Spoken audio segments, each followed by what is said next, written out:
Welcome to Bedtime Biographies. Before we settle fully into tonight's story, you're warmly invited to leave a comment sharing where in the world you're listening from, or which historical life you'd like us to do a bedtime biography on next. And if these stories help you unwind or drift off to sleep, subscribing is a simple way to support the channel and help others discover it as well.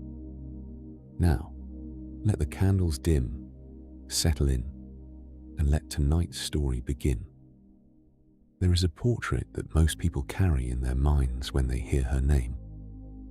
A woman in later middle age, dressed in dark, modest cloth, her face set and unsmiling, waiting outside a courtroom for a husband who has already decided to leave her. That image has become almost the entire story. The wronged first wife, the obstacle to a more famous romance, the queen who said no and lost. But that picture captures only the final act of a much longer life, and it captures a woman already worn down by 20 years of English winters, childbirth, and grief. It does not show the small girl who grew up inside a palace, built from red stone and cool water, in a kingdom still learning what it meant to be one country instead of several. It does not show the young bride who crossed the sea, not knowing a word of the language spoken by the people she would rule. And it does not show the particular kind of courage it takes to spend a lifetime insisting, quietly and without ceasing, that you are exactly who you say you are. Catherine of Aragon spent her whole life being certain of her faith, certain of her marriage, certain of her daughter's right to a throne. That certainty made her, for a time, one of the most respected women in Europe. And in the end, that same certainty was the one thing the most powerful man in England could not bend. This is a life built around a single, unshifting conviction, and what that conviction cost her, and what it earned her, in a world that expected women, above all, to be flexible. I find something quietly remarkable in the fact that Catherine's most famous act was not a triumph or a scandal, but a refusal. In a century when queens were expected to accept whatever was decided for them, she stood in front of her own husband and the cardinals sent to judge her, and simply would not agree to disappear. That single act of steadiness, more than any crown she wore, is the clearest window into who she actually was. She was born in the closing days of 1485 in the town of Alcalá de Henares, not far from Madrid, in a Spain that did not yet fully exist as the country we picture today. Her parents were Isabella, Queen of Castile in her own right, and Ferdinand, King of Aragon, two rulers whose marriage had joined two kingdoms without quite merging them into one. Catherine was their youngest child, born into a household that spent much of her early life on the move, following her parents from one royal residence to the next, and often following them to war. The war in question was the long campaign against the Moorish kingdom of Granada, the last Muslim-ruled territory on the Iberian Peninsula, which Isabella and Ferdinand had committed themselves to conquering. For much of Catherine's childhood, her mother was not a distant figure ruling from a palace, but an active commander, traveling with the army, inspecting troops, and at times sleeping in military camps. It was an unusual model of queenship for a young girl to grow up watching. Isabella did not simply hold power beside her husband. She exercised it directly, in her own right, on her own authority. By the time Catherine was 6 years old, she had likely seen something few children of any era witness.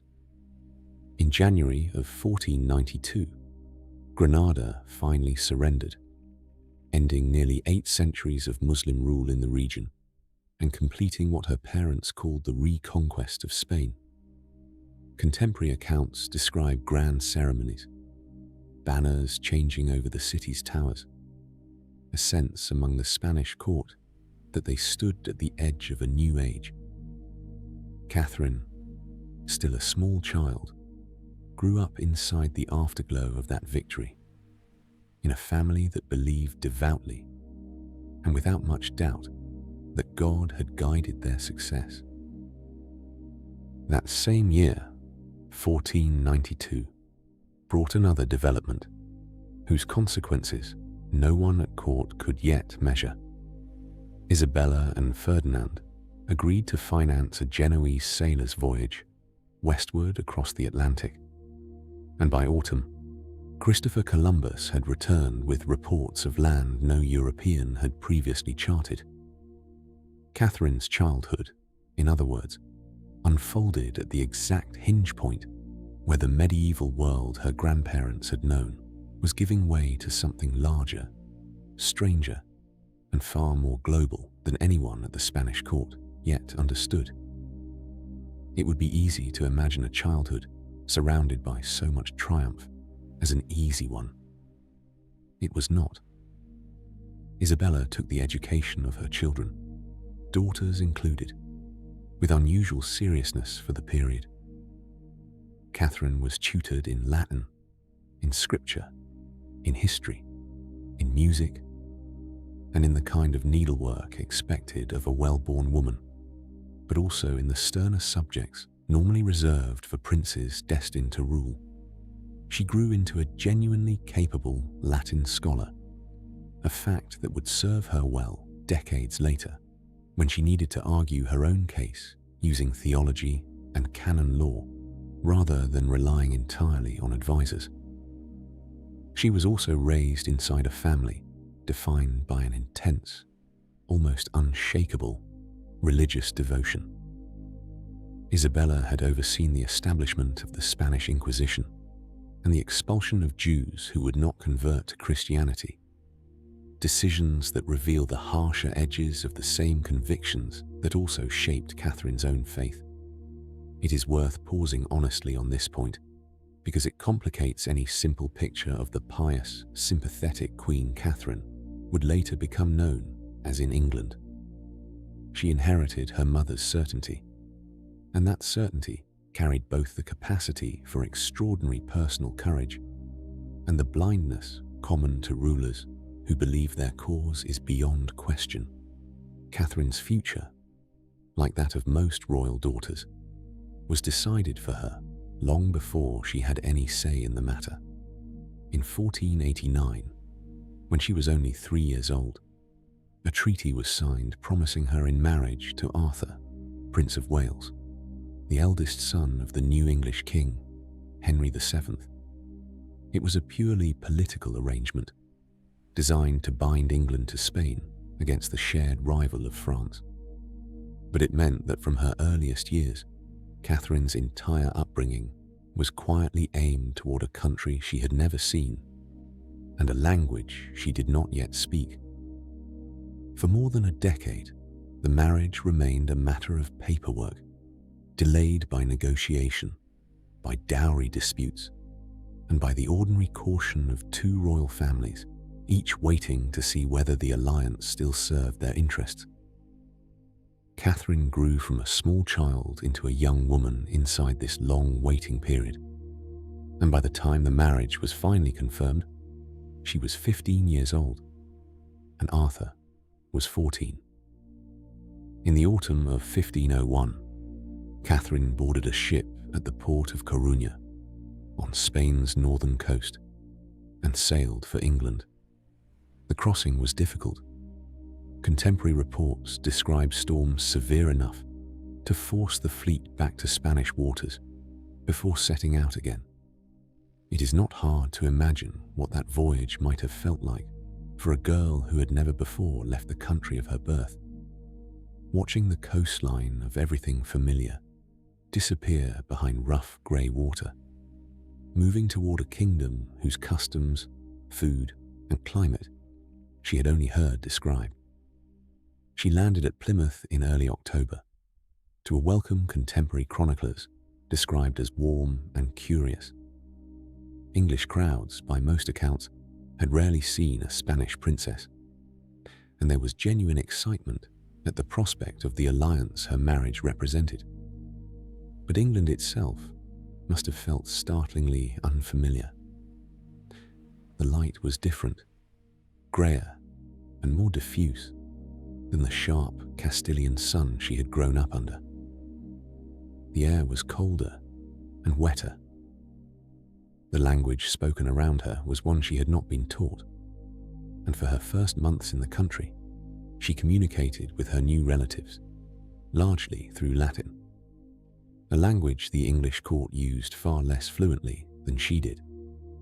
Her wedding to Arthur took place on the 14th of November, 1501, at Old St. Paul's Cathedral in London, in a ceremony marked by considerable public celebration.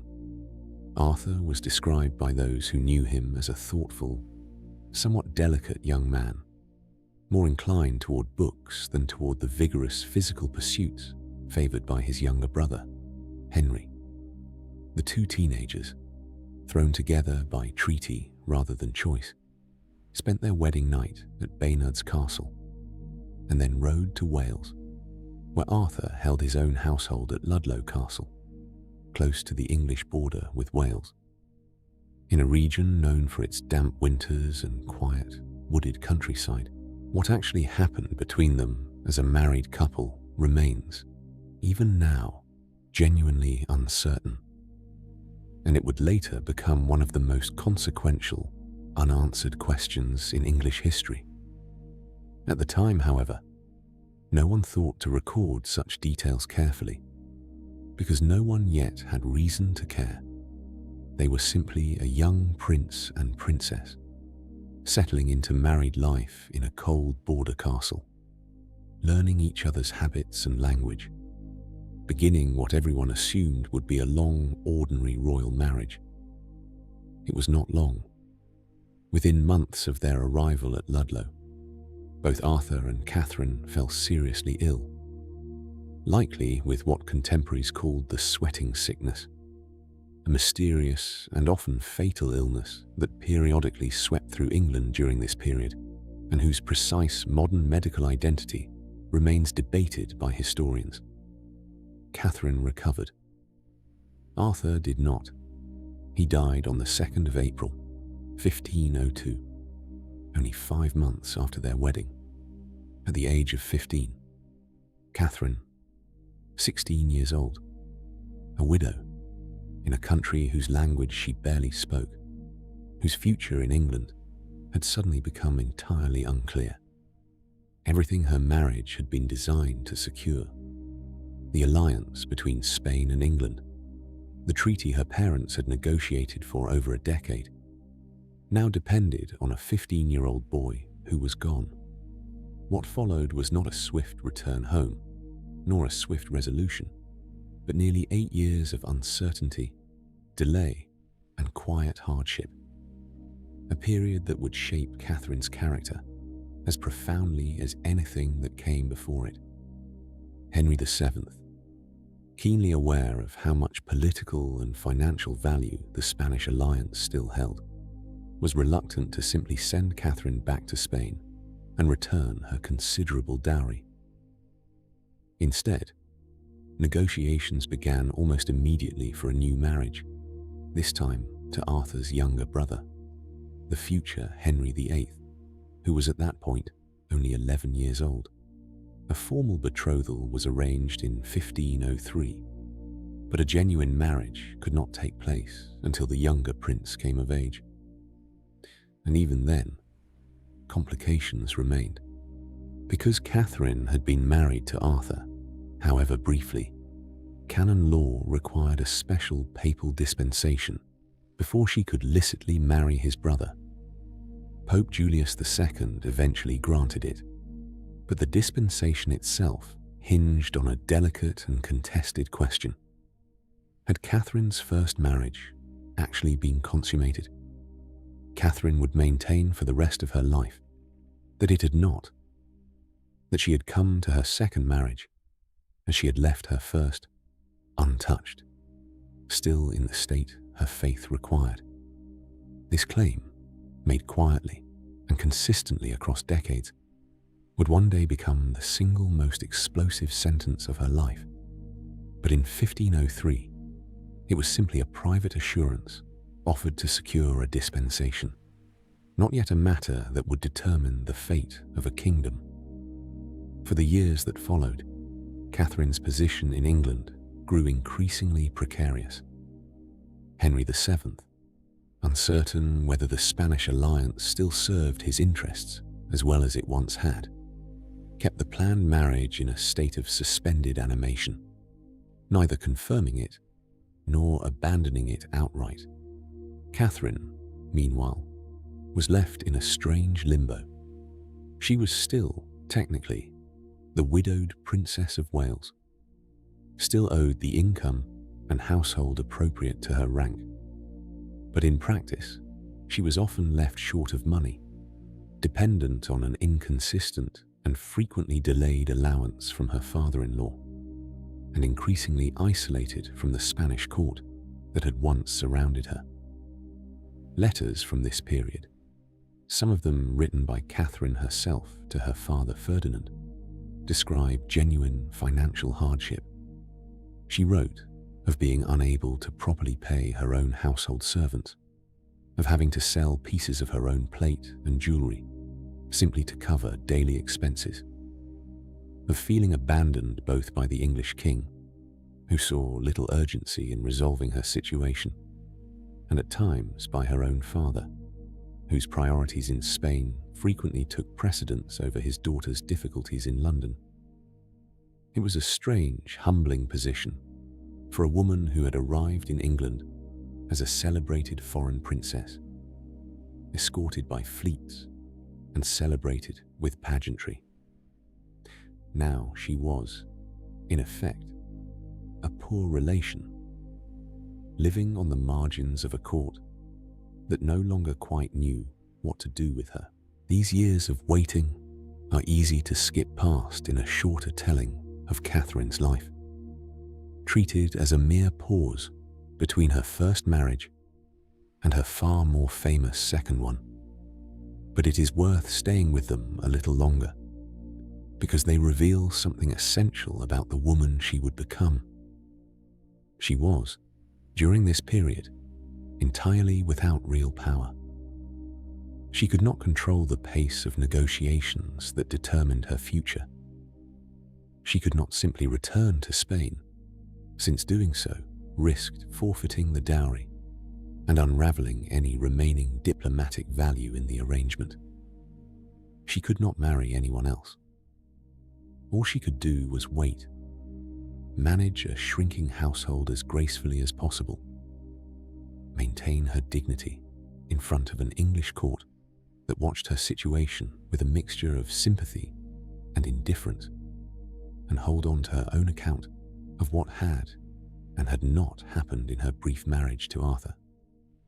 She learned, in other words, patience of a very specific and demanding kind. Not the patience of someone waiting comfortably for good news, but the patience of someone with no other option, holding her position through sheer persistence because there was nothing else available to her. It is a quality that would resurface, more famously and more consequentially, 25 years later, when she found herself once again waiting, once again with almost no real power of her own, once again required to hold steady, while men far more powerful than she debated her fate. The uncertainty finally broke in the spring of 1509. Henry VII died on the 21st of April, worn down by illness and by a reign that had grown increasingly withdrawn and suspicious in its final years. His son, now Henry VIII, was 17 years old, tall, athletic, fluent in several languages, and by every account, eager to prove himself a very different kind of king from his cautious, tight-fisted father. One of his first acts as king was to resolve, quickly and apparently without much hesitation, the long-stalled question of Catherine.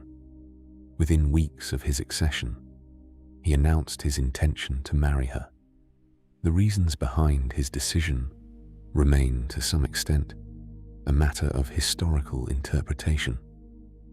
Some accounts suggest genuine affection had grown between the two during the years they had known each other at court. Others point to the political convenience of finally settling the Spanish alliance, and to the young king's wish to fulfill what he understood as his late father's original intentions.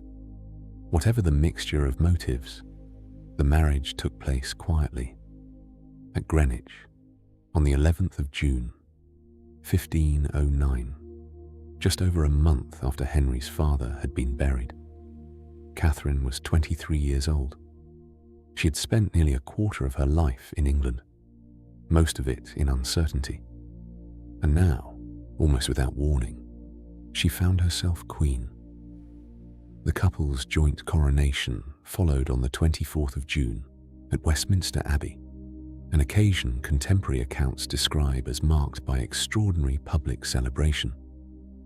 Streets were hung with tapestries, crowds gathered along the processional route, and the young king and his new queen were greeted with what one observer called universal joy, a phrase that captures something of the genuine optimism many in England felt at the start of this new reign.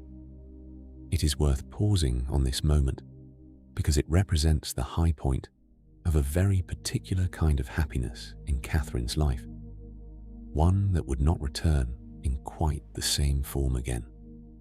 She was, in these early years of her marriage, by most accounts, genuinely content. She and Henry shared interests in music, in dancing, in hunting, and in the intellectual currents of European humanism that were beginning to reach the English court. Henry, in this period of his life, was often described as an attentive and admiring husband, proud of his wife's education and her connections to one of the most respected royal houses in Europe. Catherine, for her part, brought to the English court a level of formal education and religious seriousness that many observers found impressive. She corresponded with prominent European scholars, including the Dutch humanist Erasmus, who spoke well of her learning and her character. She was fluent in Latin, read theology with genuine sophistication, and took an active interest in the education of women, later commissioning work that argued for more serious intellectual training for girls, a position that was, for the period, notably progressive. She also took her role as queen consort seriously in more traditional ways.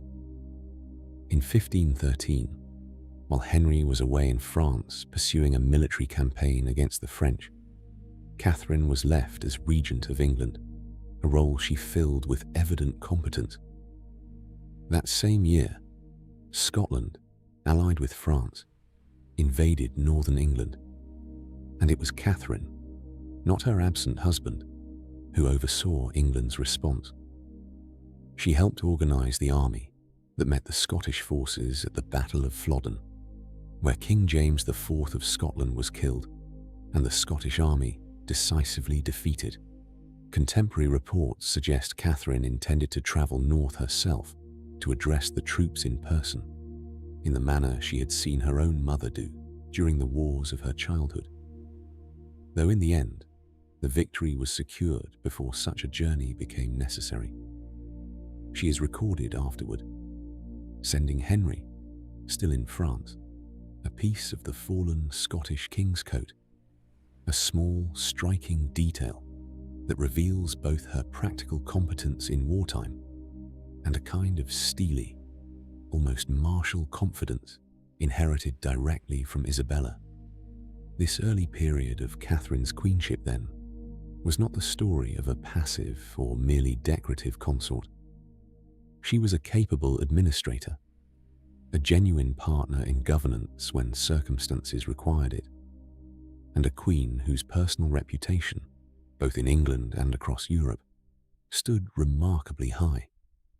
Had her story ended here, in the years around 1513 or 1514, she might be remembered very differently, as a successful, well-regarded queen consort who briefly ruled as regent and helped secure a major English military victory. But running beneath this public success was a private sorrow that deepened with almost every year of the marriage.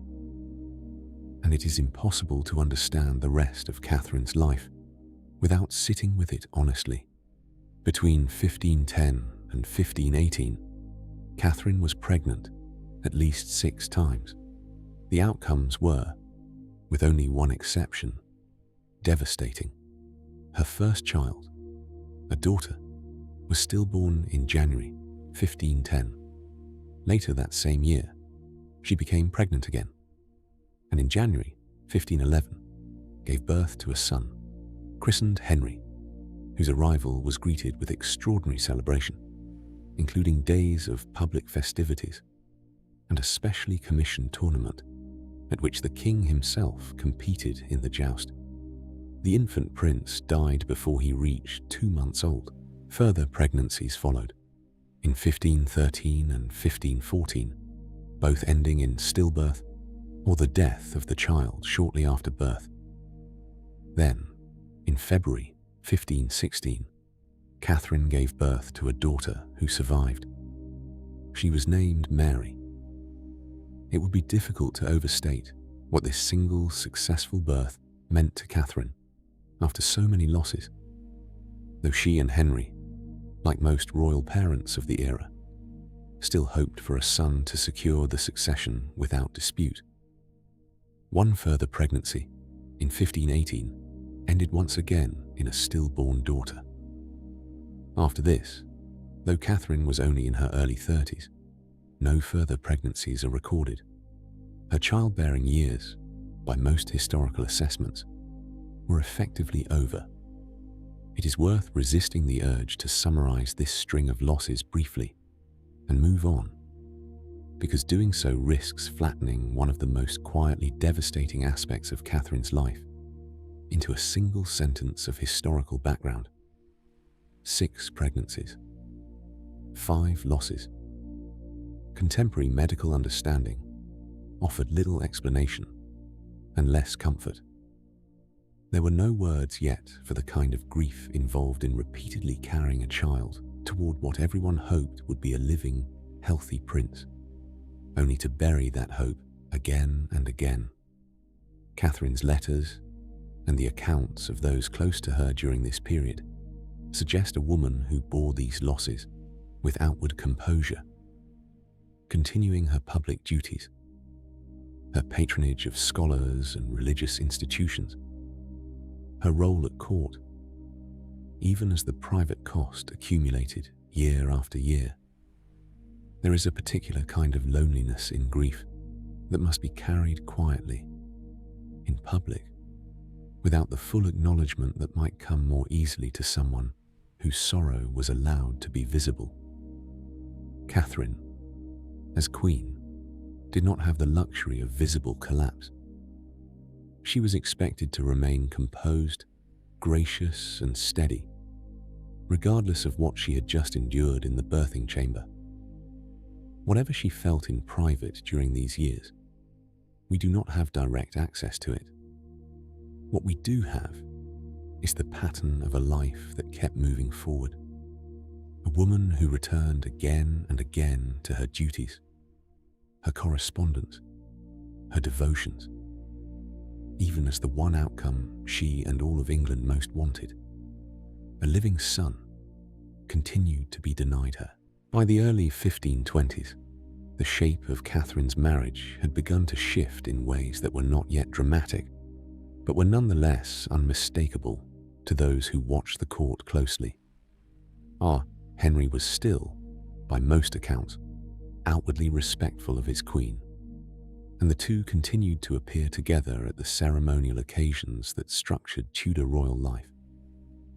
But Henry had also, by this point, taken at least one mistress whose existence was widely known within the court, a young woman named Bessie Blount, who in 1519 bore him a son.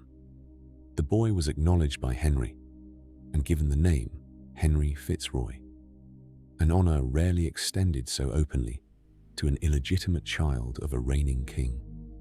For Catherine, the birth of Fitzroy must have carried a particular sting, though no direct record survives of her private reaction to it. The son she had so long hoped to provide had arrived instead through another woman. Proof, as far as Henry and much of the court were concerned, that the king was capable of fathering healthy male children. The fault, in the blunt reproductive logic of the 16th century, appeared to lie with the queen rather than the king. It is worth noting, without dwelling on it, that this assumption reflected the limits of contemporary medical understanding, rather than any genuine insight into the causes of Catherine's repeated losses. But assumptions of this kind rarely wait for evidence, and this one would come to matter enormously in the years ahead. Through these same years, Henry's chief minister, Thomas Wolsey, had risen to become the most powerful figure in English government outside the king himself. A cardinal of the church as well as Henry's Lord Chancellor, Wolsey managed foreign policy, domestic administration, and much of the day-to-day business of ruling England, freeing Henry to devote himself to hunting, tournaments, and the cultivated leisure expected of a Renaissance prince. Catherine's relationship with Wolsey was, for much of this period, one of guarded cooperation rather than warmth. She recognized his usefulness to the crown, and he, in turn, generally treated her with the outward respect her position demanded. Neither seems to have mistaken this for genuine trust. That absence of trust would matter a great deal once Henry's marital troubles began in earnest, since it would fall to Wolsey to manage the very crisis that would eventually cost him his career entirely. By the mid-1520s, Henry had grown visibly preoccupied with a question that had, in truth, shadowed the marriage from its earliest years: the absence of a legitimate son. Mary, though healthy and by all accounts intelligent and well loved by her parents, was a daughter, and England had no recent tradition of a woman ruling in her own right. The reign of a queen regnant was, to most at court, an unsettling and largely untested prospect, one that risked disputed succession or civil conflict of the kind England had endured during the previous century's wars between rival branches of the royal family. Henry, increasingly anxious about what would happen to his kingdom after his death, began to search for an explanation, and found one in Scripture. He fixed upon a passage in the book of Leviticus, which pronounces a curse of childlessness upon a man who takes his brother's wife. To Henry, searching for meaning in the losses he and Catherine had endured, this verse offered an explanation that shifted responsibility away from chance or from his own fertility and onto the legitimacy of the marriage itself. If Catherine's first marriage to Arthur had in fact been consummated, then Henry's marriage to her may have violated this scriptural prohibition from the very beginning. And everything that followed, the stillbirths, the dead infant son, the absence of a living male heir, could be understood not as misfortune, but as divine judgment. It is worth pausing here on the timing of this theological discovery, because it did not emerge in isolation. By 1525 and 1526, Henry had become deeply infatuated with a young woman at court named Anne Boleyn, the daughter of a prominent diplomat and the sister of a former royal mistress. Unlike her sister, Anne appears to have refused to become Henry's mistress in the conventional sense, holding out instead for marriage itself, a position that transformed Henry's passing infatuation into a matter of dynastic consequence. Whether Henry's sudden theological anxiety about his marriage to Catherine was the genuine cause of his pursuit of an annulment, or a convenient justification arriving precisely when he wished to marry someone else, is a question historians continue to debate. Very likely, the two motivations reinforced each other, each making the other feel more urgent and more righteous. By 1527, Henry had set in motion what came to be known, with a certain historical understatement, as the King's Great Matter, a sustained campaign to have his marriage to Catherine declared invalid from the start, freeing him to marry Anne. What Henry needed, in canon law terms, was a ruling from Rome that the original papal dispensation permitting his marriage to his brother's widow had been improperly granted, meaning the marriage had never been legitimate in the eyes of the Church. Catherine, when she learned what was being attempted, did not respond with the passive acceptance many at court may have expected. She responded instead with the same unshifting certainty that had shaped her entire life. Her marriage to Arthur had not been consummated, she maintained, exactly as she had maintained privately for over 2 decades.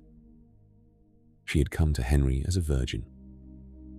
Their marriage was therefore entirely valid, sanctioned properly by the Church, and could not simply be dissolved because the king now wished for a different wife. This was not, for Catherine, a political negotiating position that might be softened under pressure.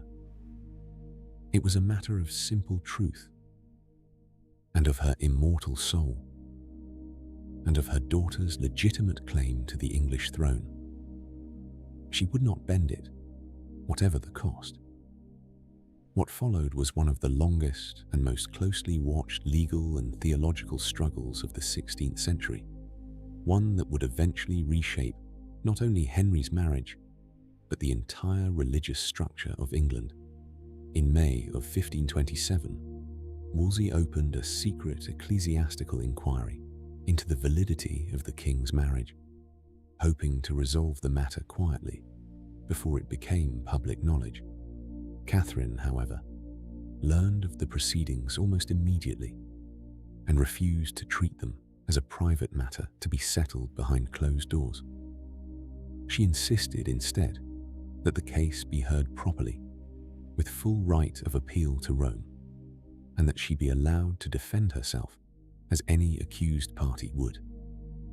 This insistence on transparency, on being heard rather than quietly managed, would define her conduct throughout the years of the Great Matter.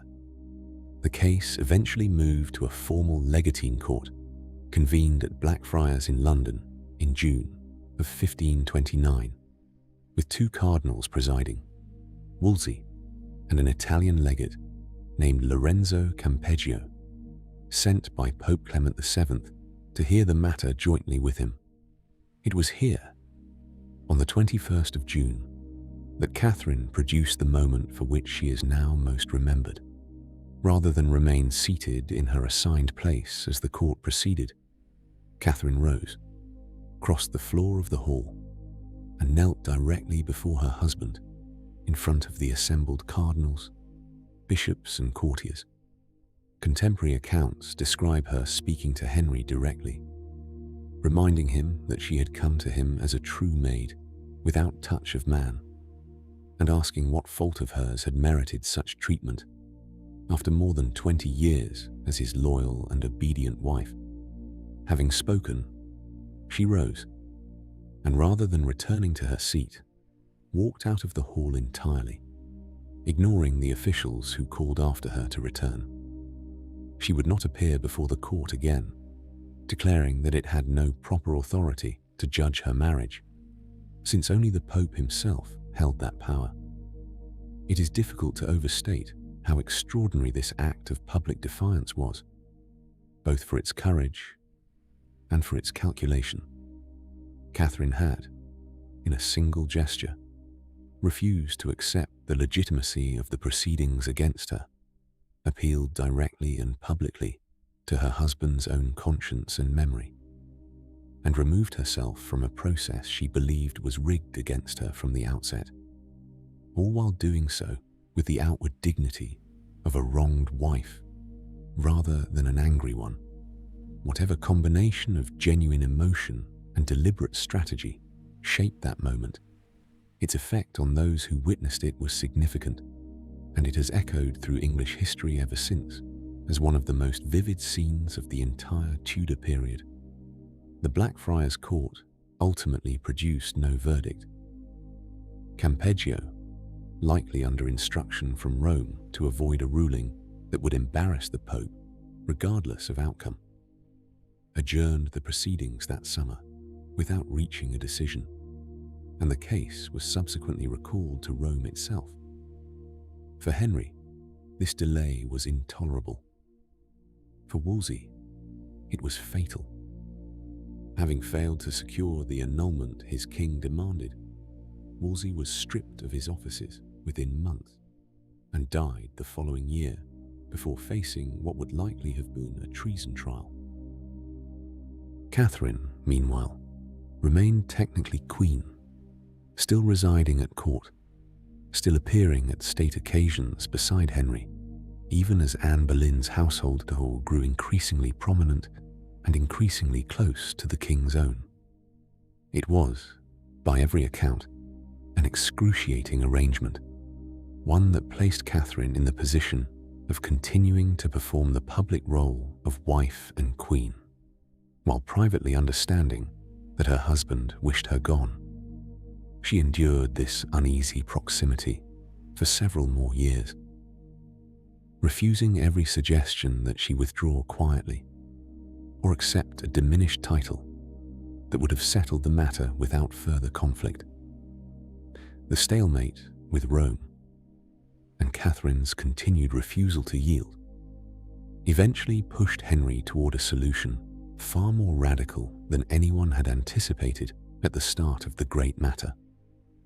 Unable to secure the annulment through the Pope, Henry began to explore the argument that the Pope's authority over the English Church was itself questionable, an argument advanced by a growing circle of reform-minded advisors, chief among them a rising lawyer and administrator named Thomas Cromwell.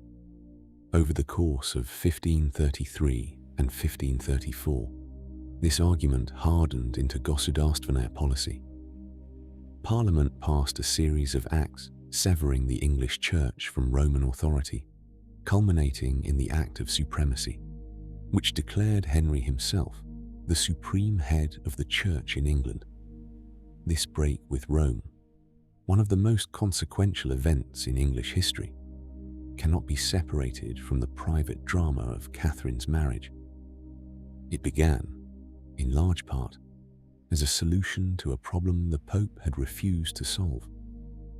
Whatever larger religious and political forces it eventually unleashed, forces that would reshape English religious life for centuries, its immediate origin lay in one king's determination to end one marriage and begin another, and one queen's refusal to allow that ending to happen quietly.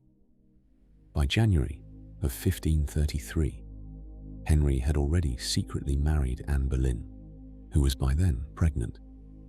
In May of that year, Thomas Cranmer, the newly appointed Archbishop of Canterbury, and a man sympathetic to Henry's cause, formally declared the marriage between Henry and Catherine null and void.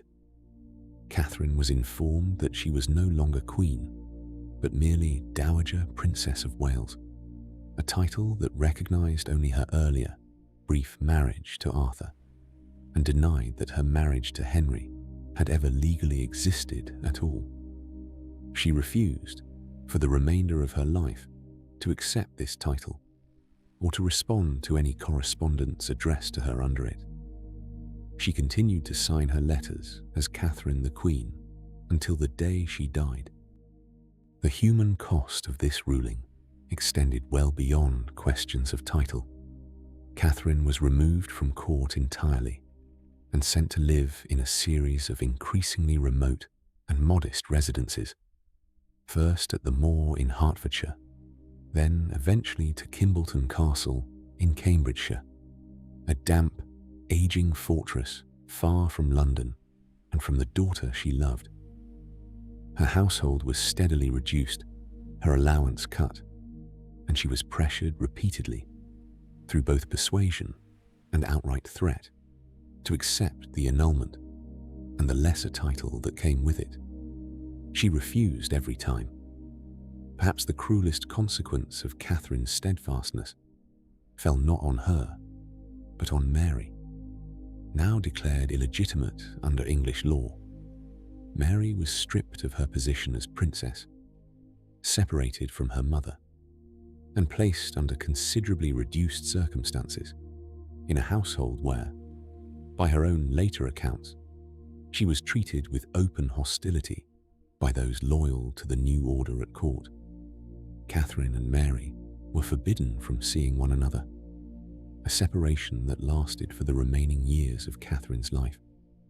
Their correspondence, what survives of it, reveals two women bound by deep affection and shared suffering, each urging the other toward patience and faith, neither able to offer the other anything more than words carried by messengers across many miles of English countryside. It is worth sitting honestly with what this meant for Catherine as a mother. Apart from her identity as a wronged queen or a religious symbol, she had already endured the deaths of 5 children before they reached maturity. Now her one surviving child, a daughter she had raised herself with particular care and affection, was taken from her not by death, but by policy, by the same marriage dispute that had consumed the rest of her life.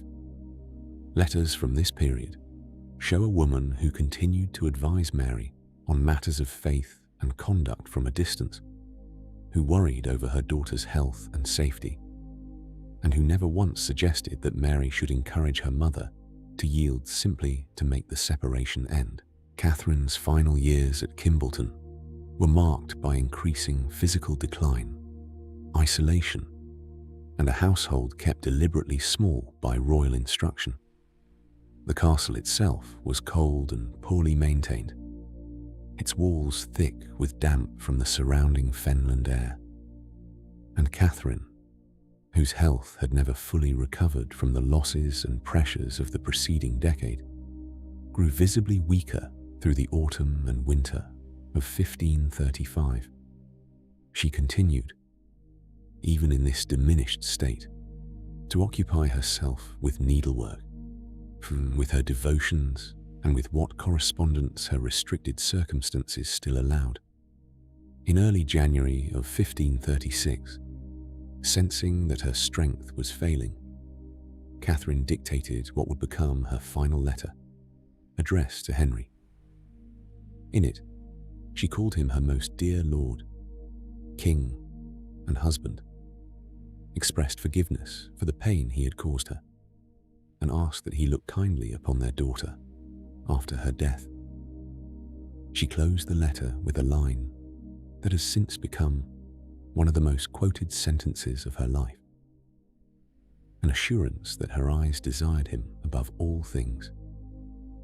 Whether this reflected genuine, undiminished affection after so many years of suffering at his hands, or the formal graciousness expected of a dying Christian toward the man she still considered her lawful husband before God, is impossible to know with certainty. Likely, it was some combination of both. Catherine of Aragon died at Kimbleton Castle on the 7th of January, 1536, at the age of 50. She was buried several weeks later at Peterborough Cathedral, with the ceremonial honours appropriate to a dowager princess rather than a queen, in keeping with the title England had insisted upon in her final years, regardless of what she herself had continued to believe until her last breath.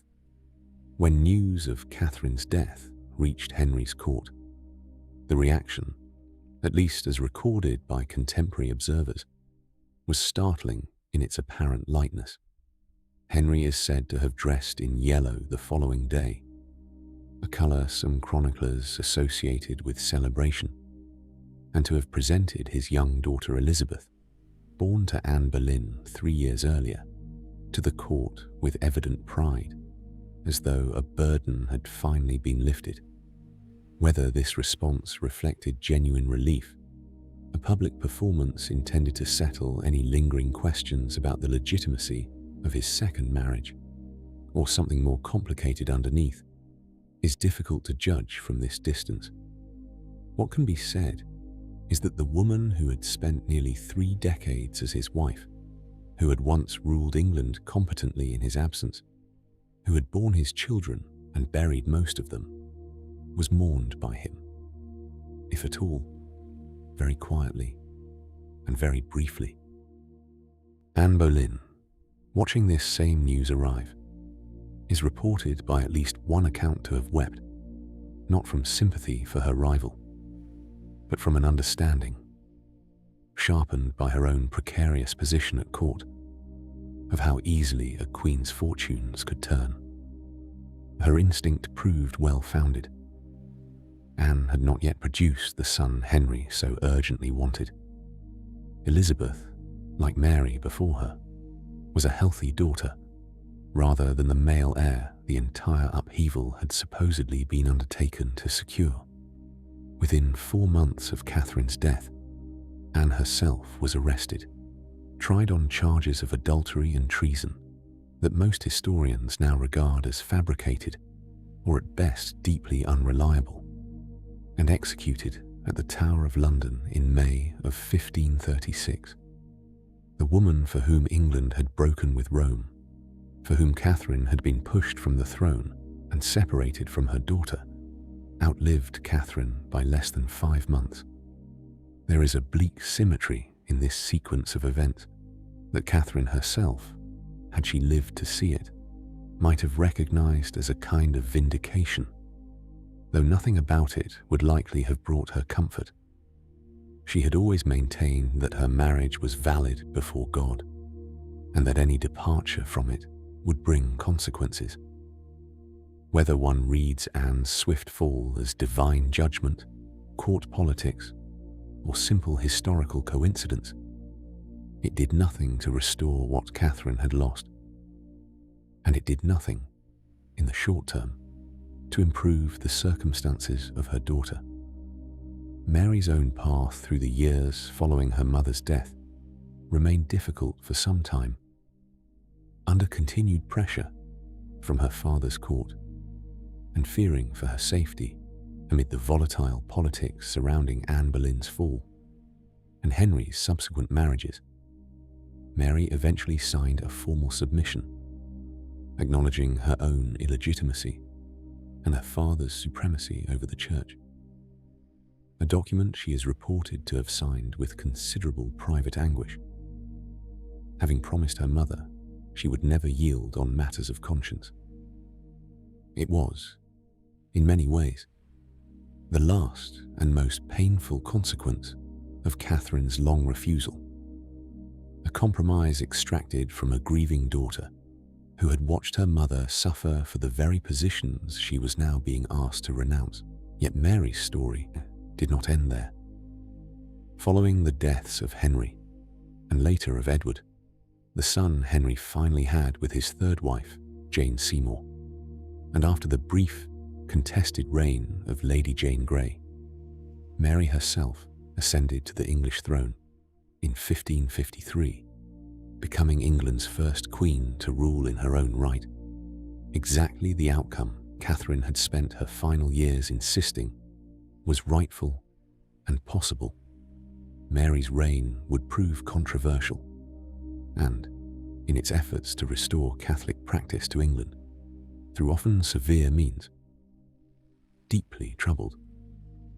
But her accession alone stands as a quiet, delayed vindication of her mother's central claim, that a daughter's right to the throne was not a lesser thing easily set aside for the convenience of a king's other ambitions.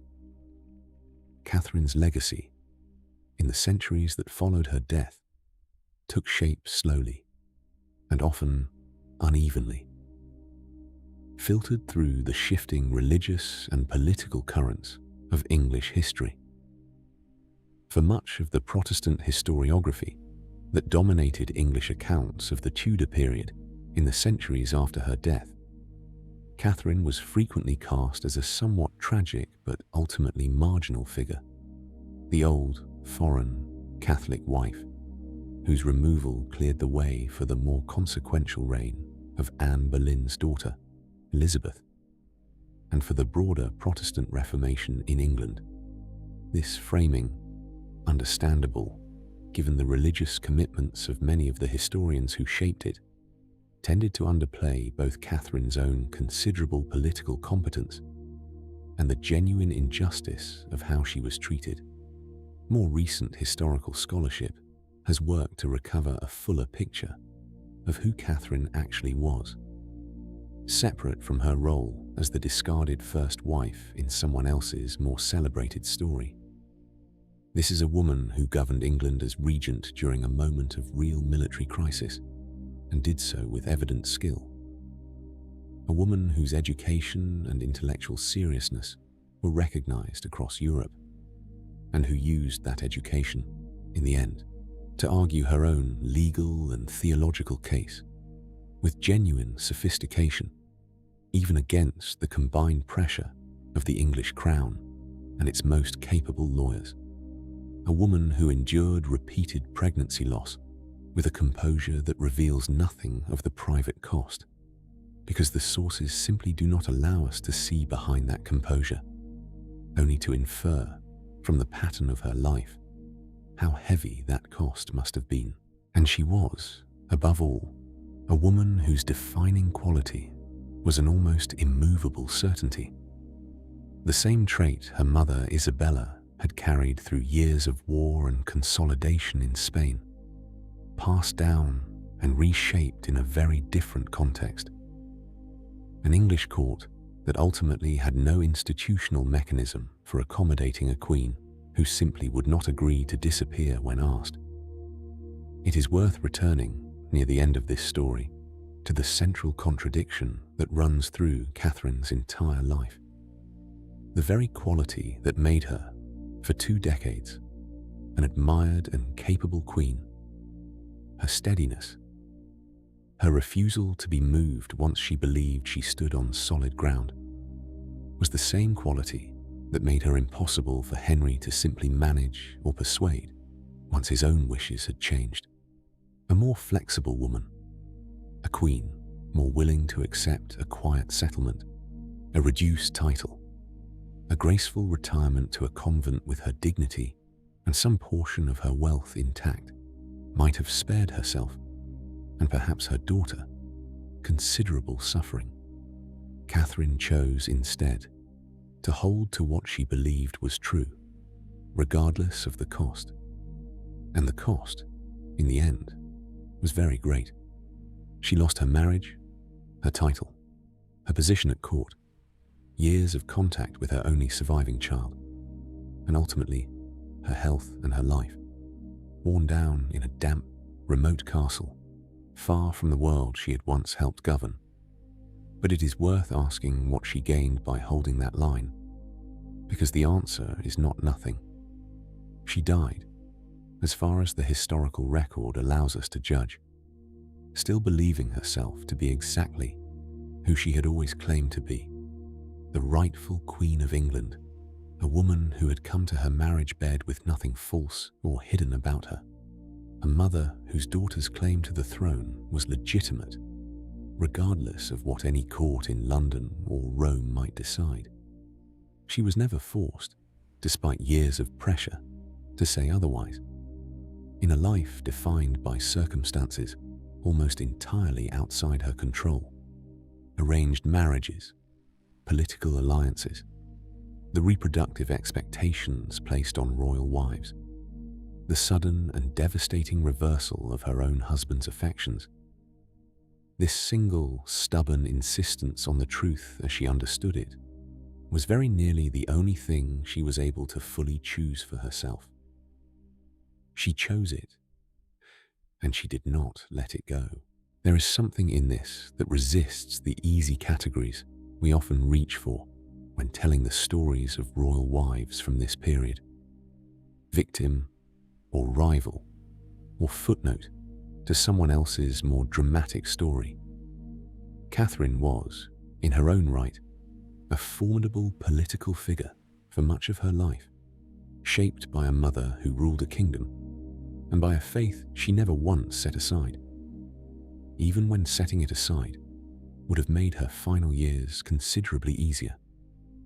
She was also, unmistakably, a woman who suffered greatly, who buried 5 children, who was separated by force from the one child who survived, who spent her final months in a cold, half-forgotten castle, writing a letter of forgiveness to a husband who had shown her very little in return. Both of these things are true at once, and the whole of her life, properly understood, requires holding them together rather than choosing between them. She was neither simply a tragic victim, nor simply a stubborn obstacle in someone else's love story. She was a woman who governed a kingdom in her husband's absence, who corresponded as an intellectual equal with the leading scholars of her age, who endured extraordinary personal loss with a composure history has too often mistaken for the absence of feeling, and who, when the single most powerful man in England demanded that she simply agree to disappear, looked at the assembled cardinals and courtiers of his own court and said, "No. If there is another life you would like to hear told in this quiet way, you are welcome to leave the name below. For now, let the story rest. Good night, my friend, and sleep well."